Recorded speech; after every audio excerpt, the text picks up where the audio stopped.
Hello students. आज की class में हम मारवाड़ के राव मालदेव के शासनकाल के बारे में बात करेंगे। हम उसके राज्य विस्तार के बारे में चर्चा करेंगे, लेकिन मुख्य रूप से आज की क्लास में हम राव मालदेव और हुमायूं के संबंधों के बारे में चर्चा करेंगे।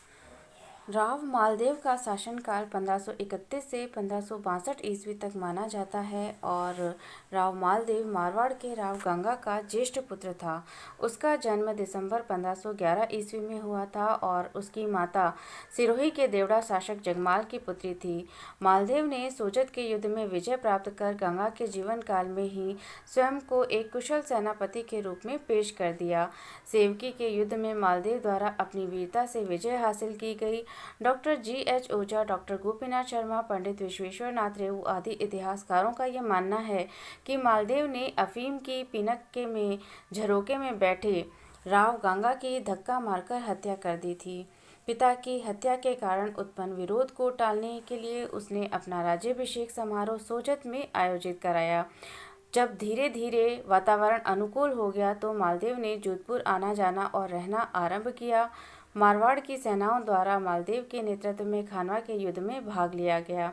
युद्ध में घायल राणा सांगा को मालदेव युद्ध क्षेत्र से सुरक्षित बचाने में सफल रहा और मेवाड़ के महाराणा संग्राम सिंह की खानवा में पराजय और मृत्यु के उपरांत मालदेव द्वारा राजस्थान के नेतृत्वहीन राजपूत राज्यों को संगठित किया गया और मुस्लिम सत्ता को चुनौती देने का प्रयास किया गया। मालदेव एक महत्वाकांक्षी और विस्तारवादी शासक कहा जा सकता था और मारवाड़ के इतिहास में मालदेव का उतना ही महत्वपूर्ण स्थान है जितना कि मेवाड़ के इतिहास में राणा सांगा और राणा प्रताप का है। लेकिन जहां तक राणा सांगा का प्रश्न है, उसे केवल बाबर का ही सामना करना पड़ा था। उसी प्रकार राणा प्रताप को एकमात्र अपने प्रतिद्वंदी अकबर का सामना करना पड़ा था। लेकिन मालदेव को एक साथ बहुत सारे शासकों का सामना करना पड़ा। दिल्ली का शासक हुमायूं, गुजरात का बहादुर शाह और बिहार का शेर शाह उसकी प्रगति के रास्ते में रुकावट थे और यही नहीं, उसे राजस्थान के राजपूतों से भी उलझना पड़ा था। लेकिन मालदेव द्वारा अपने साहस और शौर्य का परिचय देते हुए अपने 31 वर्ष के शासनकाल में मारवाड़ का न केवल अत्यधिक राज्य विस्तार किया गया, अपितु उसे सुदृढ़ और शक्तिशाली राज्य में भी उसने बदल दिया।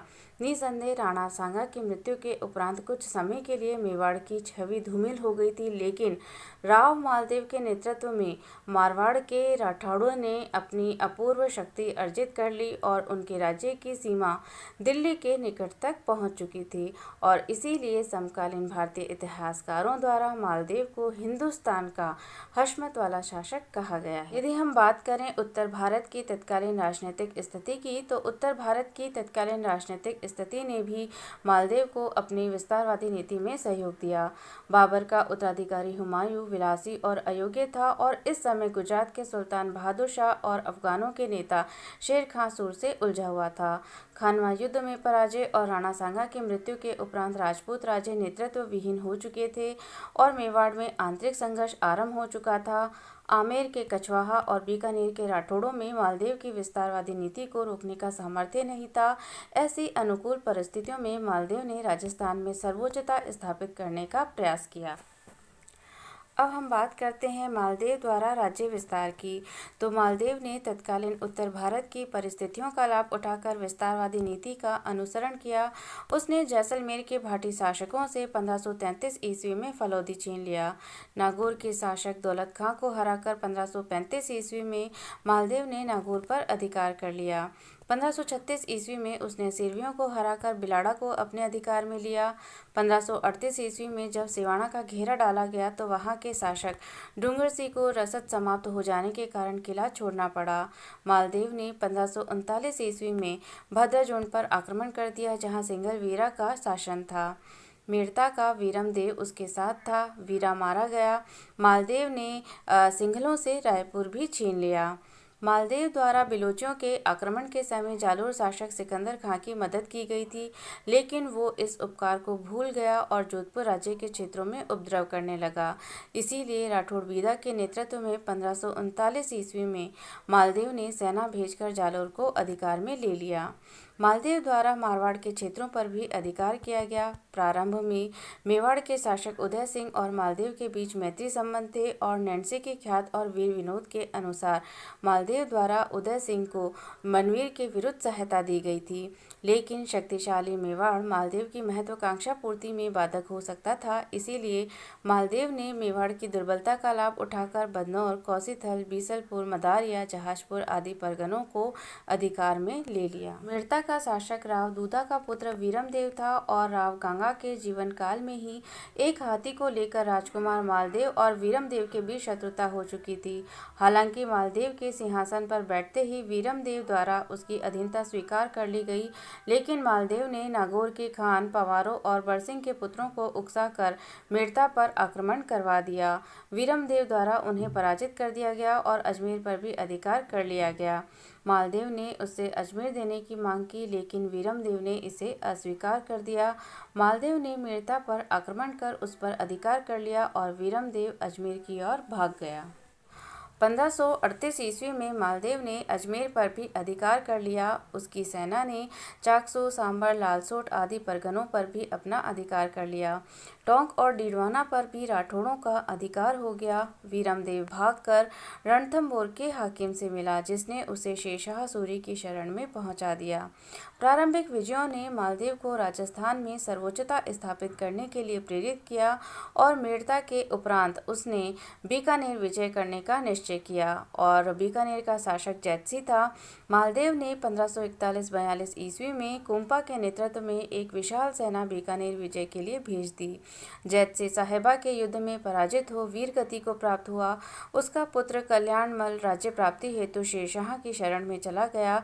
इन विजयों के फलस्वरूप मालदेव का साम्राज्य दिल्ली सल्तनत की सीमाओं तक पहुंच गया। राजस्थान में उसकी सर्वोच्च सत्ता स्थापित हो गई, लेकिन मालदेव में संगठनात्मक कौशल का अभाव था। उसके विरोधी कल्याणमल और वीरमदेव शेरशाह की सहायता से राज्य प्राप्ति हेतु निरंतर प्रयास कर रहे थे। अब हम बात करते हैं राव मालदेव और हुमायूं के संबंध की। तो जिस समय मालदेव अपने राज्य विस्तार में व्यस्त था, उस समय दिल्ली की बादशाहत अत्यंत संकटग्रस्त थी। उस समय मुगल सम्राट हुमायूं अफगान नेता शेर खां और गुजरात के शासक बहादुर शाह के साथ युद्ध में व्यस्त था। इसका लाभ उठाते हुए मालदेव ने राजस्थान के अधिकांश भाग पर अपना अधिकार कर लिया था और अपने साम्राज्य की आशातीत वृद्धि कर ली थी। उधर हुमायूं की चौसा और कन्नौज के युद्धों की पराजय ने बाबर द्वारा स्थापित मुगल साम्राज्य को अफगान सरदार शेरशाह की झोली में डाल दिया था। अफगान सेना हुमायूं को भारत से बाहर खदेड़ने का प्रयत्न करने लगी। फलतः खानाबदोश की अवस्था को प्राप्त मुगल सम्राट हुमायूं को आश्रय की खोज में इधर उधर भटकना पड़ा। इसी बीच शेरशाह ने अपने नए राज्य की व्यवस्था के लिए सिंध, पंजाब, मालवा, बिहार, बंगाल आदि राज्यों में अपने सैनिक दस्ते भेजे और उसे स्वयं को भी सेना के साथ बंगाल के विरुद्ध जाना पड़ा। मालदेव हुमायूं की पराजय के प्रति उदासीन नहीं था और वो भावी संकट के प्रति भी जागरूक था। इसीलिए शेरशाह की बढ़ती हुई शक्ति को अवरुद्ध करने की दृष्टि से उसने हुमायूं के पास, जो इस समय सिंध के भक्कर नामक स्थान पर था, सैनिक सहायता का संदेश पहुंचाया। अकबरनामा से हमें ये ज्ञात होता है कि मालदेव ने 20,000 घुड़सवारों की सहायता देने का संवाद भिजवाया था, लेकिन 1541 से पूर्व हुमायूं और मालदेव के संपर्क की जानकारी नहीं मिलती। संभवतः मालदेव शेरशाह की बढ़ती हुई शक्ति से आशंकित था और मालदेव हुमायूं की सहायता करके एक और शेरशाह की चुनौती समाप्त करना चाहता था। दूसरी ओर वह हुमायूं के माध्यम से अपनी सर्वोच्चता का विस्तार उत्तरी भारत तक करना चाहता था। लेकिन हुमायूं मालदेव के निमंत्रण का लाभ नहीं उठा पाया और उसने मालदेव के प्रस्ताव पर कोई ध्यान नहीं दिया, क्योंकि उसे आशा थी कि ठट्टा के शाह हुसैन की सहायता से वो गुजरात पर अधिकार कर लेगा और गुजरात पर शासन करते हुए वो शेरशाह को दिल्ली छोड़ने को बाध्य कर देगा। लेकिन उसका ऐसा सोचना कल्पना मात्र सिद्ध हुआ, क्योंकि शाह हुसैन और यादगार मिर्जा उसके विरोधी पहले ही बन चुके थे। हुमायूं ने 14 वर्षीय हमीदा बानो से निकाह कर लिया। इससे अप्रसन्न होकर उसके भाई हिंदाल और यादगार नासिर मिर्जा ने हुमायूं को सहायता देना बंद कर दिया। परंतु हुमायूं की विलासिता में कोई कमी नहीं आई और इस निराशा की अवस्था में उसे मालदीव के प्रस्ताव का ख्याल आया। वो फौरन जोधपुर की ओर बढ़ा और जोधपुर से 60 मील दूर फलौदी पर अपना डेरा डाल दिया। फलौदी से हुमायूं ने अपने दूत के रूप में अतक खां, रायमल सोनी और वीर संबंध को मालदीव के पास भेजा। हुमायूं के आगमन की सूचना मिलते ही मालदेव ने हुमायूं के पास सूखे फल और कुछ आर्थिक सहायता भी भेजी, लेकिन सैनिक सहायता का इस बार कोई आश्वासन नहीं दिया। इस पर अधिकांश मुस्लिम इतिहासकारों ने उस पर विश्वासघात का दोषारोपण किया है और उनमें गुलबदन बेगम, अबुल फजल और फरिश्ता प्रमुख हैं।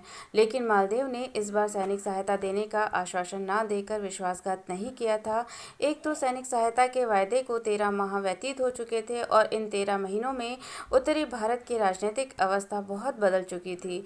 दूसरे, हुमायूं की स्वयं की सैनिक शक्ति क्षीण हो चुकी थी। इसके विपरीत शेरशाह ने अपनी स्थिति सुदृढ़ कर ली थी।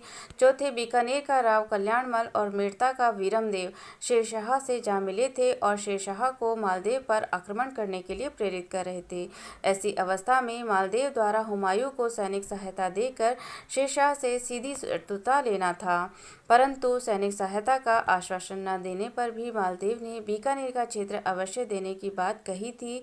दूत अतक खां ने वापस जाकर अस्थिर बुद्धि हुमायूं को ये कह दिया कि मालदेव की नीयत साफ नजर नहीं आती और मालदेव की नीयत उसे बंदी बनाने की है। तो इस पर शंकालु हुमायूं जोधपुर न जाकर अमरकोट की तरफ रवाना हो गया। तो निष्कर्षतः ये कहा जा सकता है कि मालदेव द्वारा हुमायूं को सहायता न देना विश्वासघात नहीं कहा जा सकता। यह सब कुछ उसने अपने राज्य की सुरक्षा के लिए किया था, लेकिन राज्य हित की दृष्टि से उसका ये कार्य उचित भी नहीं ठहराया जा सकता।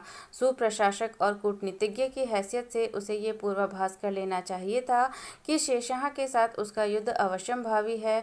शेरशाह जैसा दूरदर्शी और महत्वाकांक्षी शासक उसकी बढ़ती हुई शक्ति को किस प्रकार सहन कर सकता था। युद्ध तो उसे शेरशाह के साथ करना ही था, इसलिए यदि वो हुमायूं के बहाने युद्ध करता तो संभवतः सुमेल युद्ध के परिणाम दूसरे हो सकते थे। हालांकि हुमायूं की सैनिक शक्ति नगण्य थी, परंतु उसे आधार बनाकर लड़ने से बहुत सी अन्य शक्तियों का सहयोग उसे प्राप्त हो सकता था। वैसे भी शेरशाह को गद्दी पर बैठे अधिक समय नहीं हुआ था, इसलिए जनता की सहानुभूति भी हुमायूं के प्रति अधिक थी। सैनिक शक्ति में मालदेव शेरशाह से किसी दृष्टि से कम नहीं था, अतः मालदेव का हुमायूं को सहायता न देना दूरदर्शितापूर्ण कदम नहीं कहा जा सकता। शेरशाह और मालदेव के मध्य होने वाला संघर्ष कुछ समय के लिए टल अवश्य गया, लेकिन उसे रोका नहीं जा सका, परंतु इसके लिए हुमायूं को भी उतना ही दोषी ठहराया जा सकता है। उसने मालदेव की सहायता को अस्वीकार कर अदूरदर्शिता का ही कार्य किया। उस समय शेरशाह बंगाल के गखरों के विद्रोह को दबा रहा था। ग्वालियर और मालवा के शासक शेरशाह के विरोधी होने के कारण उस समय वे हुमायूं को सहायता दे सकते थे।